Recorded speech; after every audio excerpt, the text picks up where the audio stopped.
Assalamualaikum warahmatullahi wabarakatuh. Halo Sobat Misteri Senyum Cekam.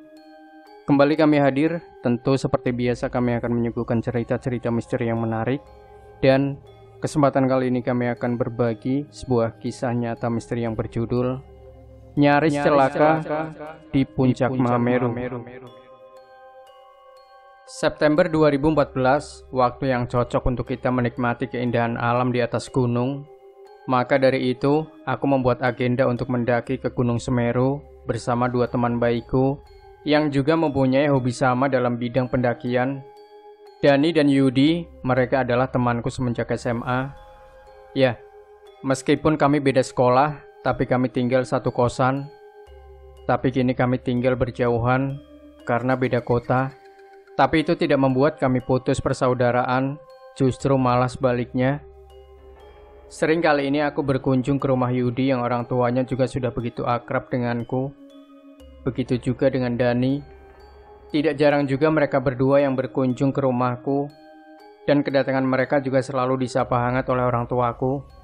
Bisa dibilang kami itu adalah saudara, tapi beda orang tua. Sejak tahun 2009, kami bertiga sering menjajaki gunung-gunung yang ada di Pulau Jawa. Sejak tahun 2009, kami bertiga sering menjajaki gunung-gunung yang ada di Pulau Jawa. Kalau sama-sama ada waktu luang, bukannya ada waktu luang sih, malah kami selalu mencari waktu luang. Mungkin kami sudah melanggar salah satu pantangan dalam hal pendakian, yaitu jumlah ganjil. Tapi mitos itu tidak begitu kami hiraukan, karena bagi kami adalah niat dan tujuan. Dan syukurlah selama kami bertiga menjajaki beberapa gunung, tidak pernah ada hal buruk yang menimpa kami. Ada sih, tapi tidak terlalu serius, dan itu masih bisa diselesaikan dengan mudah. Tapi tidak dengan hal buruk yang menimpaku ketika mendaki ke Gunung Semeru waktu itu. Sebuah kejadian yang menurutku aneh, tapi itu terasa sangat nyata. Dimana waktu itu tanpa sengaja aku hampir terperosok di jalur blank 75. Sabtu 6 September 2014, kami bersepakat untuk bertemu di sebuah kota tempat kami bertiga sekolah dulu, yaitu kota Jombang, Jawa Timur, dan titik kumpulnya adalah di rumah Yudi.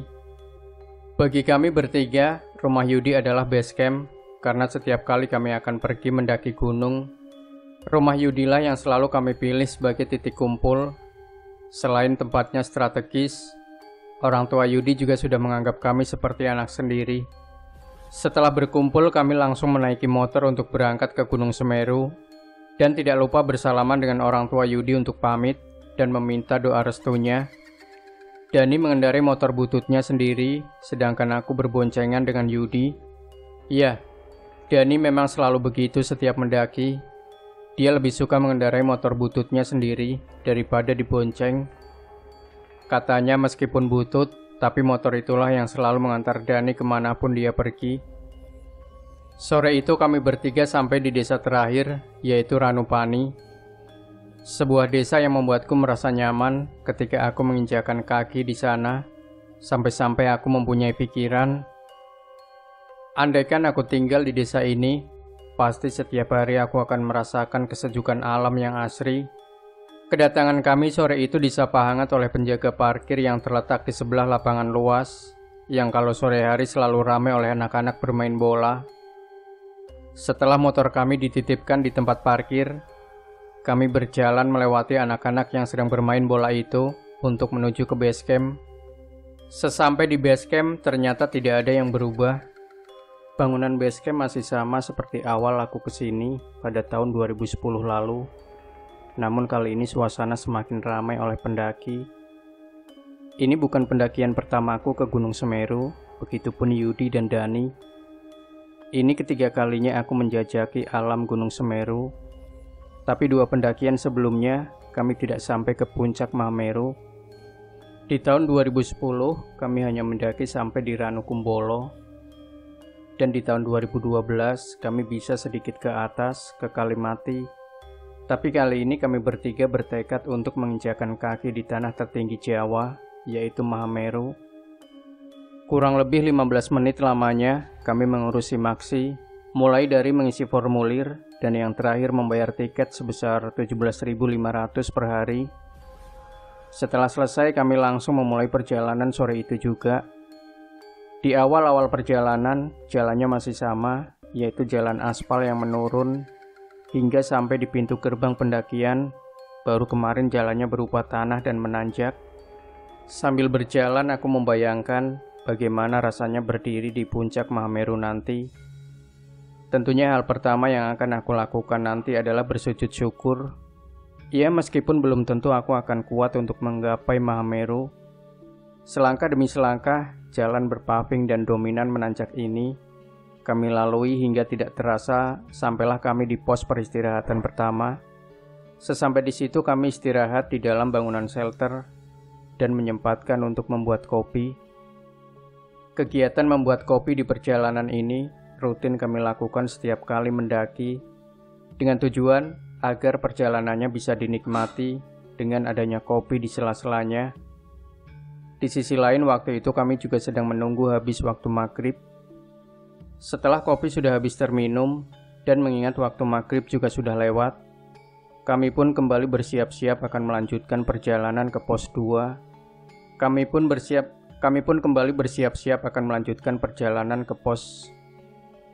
kembali bersiap-siap akan melanjutkan perjalanan ke pos berikutnya. Dan malam ini target kami adalah sampai di Ranukumbolo untuk bermalam di sana. Tapi apalah daya, malam ini kami hanya bisa sampai di pos 4. Kami orangnya tidak suka memaksakan sesuatu. Memang tujuan kami malam ini adalah Ranukumbolo dan istirahat di sana. Tapi kalau memang sudah lelah, lebih baik beristirahat dulu, jangan dipaksakan. Karena waktu di pos 4 terlihat sepi, kami memutuskan untuk menggelar matras di dalam bangunan shelter untuk istirahat di dalamnya. Urusan nanti ada pendaki lain yang mau istirahat juga tidak masalah. Bagian tempatnya terlalu luas untuk kami bertiga. Ketika aku sedang sibuk membenahi kantung tidur, aku melihat Yudi sedang sibuk menyalakan kompornya dan akan membuat kopi katanya. Melihat itu aku mengurungkan niatku untuk masuk ke dalam kantung tidur. Aku meninggalkan Dani yang sepertinya sudah tertidur untuk menghampiri Yudi dan memintanya membuatkan kopi untukku juga. Setelah kopi sudah jadi, aku dan Yudi menikmati kopi itu. Kopi yang tadinya panas itu kini sudah menjadi dingin. Hanya pahit yang bisa kurasakan. Ya begitulah kalau Yudi sudah membuat kopi. Mungkin dia lebih memilih pahit daripada harus terkena penyakit diabetes. Tapi meskipun pahit, aku tetap menikmatinya. Kami pun beranjak ke matras untuk istirahat dan meninggalkan gelas kopi itu di sebelah kami. Beberapa saat kemudian kami tertidur. Ketika kami sedang nyenyak tidur, tiba-tiba aku terusik oleh suara pendaki lain yang meminta bantuan. Mas, tolong kami mas. Mendengar suara itu aku pun terbangun, begitu juga dengan Dani. Setelah kami bangun, pendaki itu mengulangi perkataannya. Mas, tolong kami, tolong banget. Ucap pendaki itu dengan gugup. Sepertinya dia sedang mengalami kesulitan. Dengan keadaan yang masih ngantuk, Dani menjawab, ada apa mas? Tolong mas, teman kami roboh di atas. Roboh kenapa? Saya juga kurang tahu, jawab pendaki itu yang masih gugup. Mendengar itu aku membangunkan Yudi yang masih dengan tidur pulasnya. Setelah bangun kami bertiga berjalan ke atas tanjakan mengikuti pendaki itu. Sesampainya di tengah-tengah tanjakan, ternyata salah satu teman wanitanya sedang terlentang di tanah dan nafasnya terengah-engah. Kami pun segera memberi bantuan dan mengangkatnya kembali turun ke pos 4 dengan dibantu teman rombongan mereka. Sesampai kembali di pos 4, kami menidurkan wanita itu di atas matras tempat kami tidur tadi, kemudian gadis itu diobati teman lainnya. Mereka satu rombongan yang jumlahnya ada 6 orang, 2 wanita dan 4 laki-laki. Melihat keadaan wanita yang sakit itu, kami tidak bisa berbuat banyak, karena kami tidak mempunyai pengalaman di bidang pengobatan. Kasih nafas buatan aja. Ada yang bau minyak angin nggak? Kayaknya ini terkena angin duduk. Bukan, ini kayak hipotermia. Suara mereka terdengar saling bersautan, mencari tahu penyakit yang diderita wanita itu. kami bertiga hanya duduk menahan dingin sambil menyaksikan mereka memberi pertolongan. Tidak lama kemudian, pendaki yang tadi membangunkan kami itu mendatangi kami dan berucap, "Mas, terima kasih ya, udah dibantuin. Dan maaf, tempat tidurnya kami pakai." Dani menjawab sekaligus bertanya, "Nggak apa mas, santai aja. Emang temennya kenapa?" "Kurang tahu saya mas. Ada yang bilang terkena angin duduk. Tapi kata teman ceweknya, sebelumnya dia punya penyakit asma," jawab pendaki itu. Mendengar ini aku tersentak karena setauku penyakit itu bisa mengakibatkan kematian. Lalu aku minta maaf pada pendaki itu kalau kami tidak bisa membantunya lebih karena kami tidak tahu apa-apa tentang pengobatan. Tapi di sisi lain, aku sangat kesal karena mereka sudah mengganggu waktu istirahatku. Dan yang lebih kesal lagi, kenapa wanita itu diajak mendaki kalau tahu dia punya penyakit asma. Tapi ya sudahlah, sudah terlanjur juga. Aku hanya berharap semoga wanita itu bisa sehat lagi. Karena tidak bisa berbuat banyak, Yudi mengambil kompor dan nestingnya yang tadi tergeletak di samping matras. Kemudian dia merebus air dan akan membuat kopi. Setelah membuat kopi, Yudi membiarkan kompor itu tetap menyala agar bisa kami gunakan untuk menghangatkan tubuh. Pagi pun tiba. Setelah kejadian yang menimpa rombongan pendaki itu, kami tidak tidur hingga pagi. Dan pagi itu kondisi wanita itu sepertinya sudah membaik. Kami pun mendatanginya untuk melihat keadaannya. Dia manis, rambutnya berponi dan dicepol. Dia sedang duduk di pelukan teman wanitanya dan terlihat sudah lebih baik dari semalam. Meskipun kondisi tubuhnya masih terlihat lemas. Sungguh kasihan melihat keadaannya yang seperti itu. Setelah melihat kondisi perempuan itu, aku menyarankan pada ketua rombongannya untuk kembali turun dan tidak melanjutkan pendakiannya. Karena takutnya kalau dilanjutin, nanti keadaan wanita itu semakin parah lagi.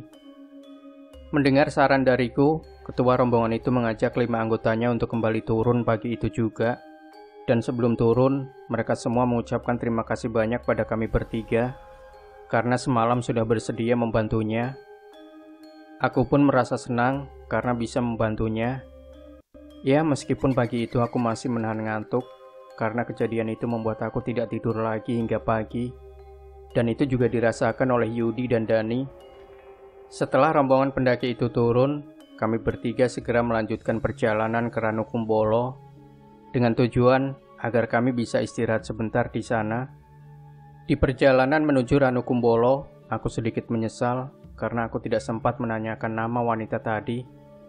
Tapi ya sudahlah, aku berharap semoga dia baik-baik aja sampai ke rumah. Singkat cerita, jam 8 pagi kami sudah sampai di Ranukumbolo. Air biru dari danau itu membuat jiwaku nyaman ketika melihatnya. Potongan-potongan pohon yang roboh itu menambah ciri khas yang mengingatkanku pada pendakianku sebelum-sebelumnya, hingga membuat langkah kakiku terhenti sejenak untuk mengambil gambarnya. Kami pun ikut mendirikan tenda. Setelah tenda sudah selesai, meskipun kami tidak terlalu mengenalnya, tapi menurut kami sosok Hanafi dulunya adalah orang yang baik semasa hidupnya. Tapi sayangnya dia sudah terlebih dahulu pergi, menghembuskan nafas terakhirnya di Ranukumbolo pada tahun 2009 silam. Setelah itu kami kembali ke tenda untuk melanjutkan istirahat yang semalam sempat tertunda. Tepat jam 12 siang, aku terbangun karena berisik alarm HP yang tadi sudah aku pasang. Aku pun bangun lalu membangunkan Yudi dan Dani untuk membuat makanan. Setelah itu kami berkemas dan melanjutkan perjalanan ke dataran yang lebih tinggi. Kurang lebih 30 menit berjalan, kami sampai di area yang luas dengan pemandangan bunga verbena yang luar biasa indah, tapi tidak sebanyak dulu. Kini bunga di tempat ini agak berkurang, mungkin karena pihak yang bersangkutan memperbolehkan pendaki untuk mencabutnya. Mungkin banyak dari pendaki menyebut ini adalah bunga lavender, tapi kenyataannya bukan. Ini adalah bunga verbena, dan bunga ini bisa merusak ekosistem. Maka dari itu pihak yang bersangkutan memperbolehkan pendaki untuk mencabutnya, tapi tidak dengan bunga edelweiss. Setelah melewati area Cemoro Kandang dan Jambangan, akhirnya sekitar jam 4 sore, kami sampai di tempat yang kami tuju, yaitu Kalimati. Dari sini akhirnya aku bisa melihat lagi puncak Mahameru yang berdiri gagah. Sebuah tempat yang ingin sekali aku menginjakan kaki di atas sana. Tenda berkapasitas 4 orang yang dibawa Yudi, kemudian kami dirikan. Terlihat beberapa pendaki lain sedang memasak makanan yang aromanya sungguh menggugah selera. Tidak lupa aku pun mengeluarkan roti tawar. Aku bawa kemudian membakarnya di atas nesting. Setelah tenda sudah selesai kami dirikan, roti itu kemudian kami santap bertiga bersama kopi pahit buatan Yudi. Hingga tidak terasa hari sudah akan gelap. Udara dingin terasa menusuk-nusuk seluruh badan hingga memaksaku memakai jaket jadulku. Ketika hari sudah gelap, kami memaksakan diri untuk istirahat. Karena Yudi bilang nanti jam 12 malam kita akan berjalan lagi menuju ke puncak Mahameru. Dan inilah pendakian Gunung Semeru yang sebenarnya. Kami pun istirahat dan tepat jam 12 malam, Yudi membangunkan kami sambil dia sibuk mengemas agar-agar yang dimasaknya ke dalam kantong plastik. Yudi memang selalu begitu kalau akan summit. Dia selalu memasak agar-agar untuk bekal di perjalanan. Kami pun mempersilahkan perbekalan masing-masing untuk dibawa summit ke puncak. Pelindung kaki, sarung tangan, dan jaket tebal sudah menempel di tubuh kami masing-masing. Di luar terdengar beberapa pendaki lain sedang berbisik. Mungkin mereka juga sedang mempersiapkan hal yang sama dengan kami. Setelah itu aku memberanikan diri menahan hawa dingin untuk keluar tenda.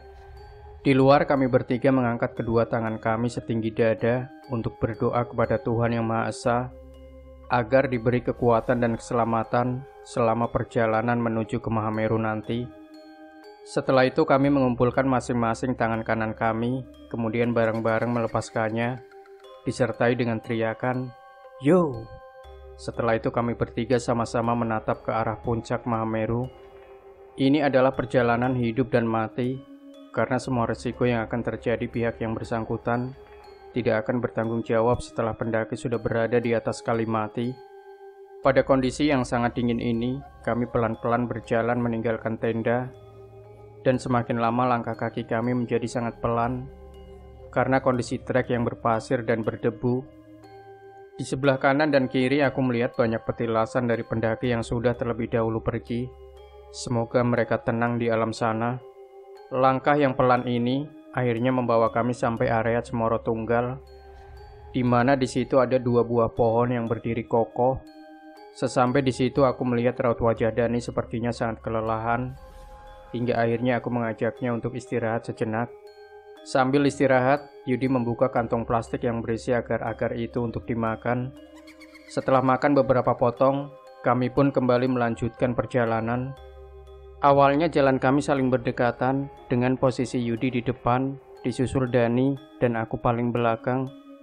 Di antara kami bertiga jalankulah yang paling lambat, karena waktu itu aku merasa sangat kelelahan. Hingga beberapa kali aku menghentikan langkahku, dan beberapa kali juga Dani bilang padaku, "Ayo bro, jangan terlalu sering break, nanti malah semakin capek." Mungkin yang dikatakan Dani itu memang benar, kalau keseringan berhenti malah semakin capek. Tapi mau bagaimana lagi, aku sudah tidak kuat kalau harus terus berjalan, walaupun dengan pelan. Kira-kira di pertengahan jalan aku memutuskan untuk berhenti lagi membiarkan Dani dan Yudi tetap berjalan. Itu sengaja aku lakukan karena aku tidak ingin membebani mereka. Hingga aku dan Dani berjarak 15 meter. Dani mengarahkan senternya ke arah aku sambil berteriak, "Ayo bro, cepetan. Sebentar lagi puncak." Kata-kata itu sering diucapkan oleh kedua temanku ini ketika mendaki kemanapun, dan aku hanya membalasnya dengan mengacungkan jari jempolku sambil pura-pura tersenyum agar tidak terlihat lemah di mata Dani. Setelah itu Dani berteriak lagi, "Aku jalan pelan-pelan ya." Setelah kurasa cukup beristirahat, aku kembali berdiri dan pelan-pelan melangkahkan kakiku. Dan pelan-pelan melangkahkan kakiku lagi menyusul mereka. Tapi lagi-lagi napasku tidak bisa diajak kompromi. Dia memaksa aku untuk istirahat lagi. Padahal aku belum sampai menyusul Dani dan Yudi yang sudah tidak terlihat keberadaannya. Sambil beristirahat aku berpikir, mungkin kedua temanku ingin segera sampai di puncak, makanya dia tidak begitu peduli dengan keadaanku. Aku tidak marah pada mereka. Ya, memang inilah perjalanan menuju Mahameru yang tidak semudah yang orang bayangkan. Aku putus asa dan hampir menyerah. Kalau bukan karena kemauanku sendiri, mungkin aku sudah menyerah. Aku berharap kedua temanku itu turun dan membantuku, tapi rasanya mustahil. Di sini hanya aku yang bisa menyelamatkanku, karena mungkin orang-orang di sini juga sedang berjuang memperjuangkan dirinya masing-masing. Dan beruntunglah jika ada orang lain yang masih peduli dengan keadaan kita di sini. Matahari mulai menampakkan dirinya dan memberikan pemandangan alam yang luar biasa sempurna. Dan kemunculan sang surya itu ternyata bisa membakar semangatku lagi untuk bisa menginjakan kaki di puncak impian. Aku pun mematikan senterku dan beranjak berdiri untuk menyusul teman-temanku. Pelan-pelan aku berjalan melewati jalan yang penuh pasir ini. Lalu dari kejauhan aku melihat dua temanku sedang duduk. Mungkin mereka sedang menungguku. Melihat itu aku sedikit mempercepat jalanku untuk menyusulnya. Sesampainya di situ ternyata benar mereka sedang menungguku sambil makan. Melihat itu aku sedikit mempercepat jalanku untuk menyusulnya. Sesampai di situ ternyata benar mereka sedang menungguku sambil makan agar-agar yang dibawa Yudi. Aku pun ikut makan agar-agar itu. Setelah makan beberapa potong, Yudi bilang, "Udah yuk, kita lanjut lagi, biar cepat sampai." Mendengar ajakan Yudi dalam hatiku ngedumel. Aku baru aja nyampe sini udah diajak jalan lagi. Tapi mau bagaimana lagi? Mungkin mereka udah bosan karena terlalu lama menungguku di sini. Kami pun kembali melanjutkan perjalanan. Karena lelah, sebentar-sebentar aku berhenti. Kulihat kedua temanku sudah jauh di atas. Dan hal yang sama terulang lagi. Dani berteriak ke arahku, "Ayo bro, sebentar lagi kita udah sampai di puncak." Teriak Dani sambil menunjuk ke arah puncak. Aku kembali melangkahkan kaki menguras semua tenaga yang masih kumiliki. Hingga akhirnya aku sampai di puncak impian, puncak Mahameru, tanah tertinggi Jawa. Tidak terasa air mataku menetes bahagia. Dan hal yang pertama yang kulakukan di situ adalah sujud syukur atas keberhasilanku menggapai Mahameru bersama kedua temanku. Setelah itu aku mendatangi kedua temanku dan menggapai tangannya, kemudian memeluknya sambil tertawa bahagia. Rasa lelah yang aku rasakan selama perjalanan tadi itu hilang, karena terbayar dengan keindahan lautan di atas awan. Di puncak kami menghabiskan agar-agar buatan Yudi itu sampai habis. Dan setelah menikmati keindahan puncak, kami pun turun. Di perjalanan turun, aku merasakan nyeri di kakiku bagian kanan, hingga aku tertinggal lagi oleh kedua temanku. Sambil berjalan turun, aku menyeret kaki kananku ini karena nyeri yang kurasakan ini tidak mampu untuk mengangkatnya. Beberapa menit berjalan, terlihat kedua temanku sedang menungguku sambil berdokumentasi. Aku pun bilang tentang nyeri yang kurasakan ini pada kedua temanku dan mereka bilang, "Gak apa-apa, kita jalannya pelan-pelan aja. Lagian ini kan udah turun." Mendengar itu aku sedikit lega. Ternyata di tempat seperti ini, mereka masih peduli dengan keadaanku. Kami pun kembali berjalan turun dengan posisi yang sama, Yudi paling depan dan aku paling belakang. Tapi, perkataan mereka tadi itu hanya sebatas perkataan. Yudi berjalan menuruni gunung dengan cepat dan disusul Dani, sedangkan aku hanya bisa berjalan pelan sambil menahan rasa nyeri di kaki kananku. Tidak lama kemudian angin datang sangat kencang hingga aku kesulitan melihat jalan. Karena debu pasir yang berterbangan itu terlalu tebal menutupi pandanganku. Sambil sedikit memejamkan mata, aku terus berjalan sambil melihat ke bawah dan mengikuti jalan ku injak. Setelah beberapa meter berjalan, syukurlah angin kencang itu sudah berhenti dan pandanganku sudah tidak tertutup oleh debu dan pasir. Tapi ada yang aneh dengan jalan yang kulewati ini. Jalannya begitu sepi dan tidak ada jejak sepatu pendaki lain di bawah maupun di atas. Tanpa ada pikiran lain, aku terus berjalan, tapi jalan yang kulalui ini semakin curam, dan tidak ada tanda-tanda orang yang pernah melewatinya. Aku pun terdiam sejenak, sambil menyalakan sebatang rokok. Aku duduk dengan tujuan menunggu pendaki lain yang lewat, tapi sampai rokok yang kuhisap ini habis, tidak ada pendaki satupun yang lewat. Aku mulai berpikir negatif. Apa jangan-jangan aku salah jalan? Apakah nasibku akan sama seperti nama orang-orang yang tertulis di petilasan?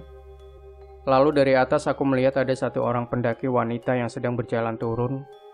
Melihat itu aku sedikit lega, karena setidaknya aku bisa bertemu dengan orang.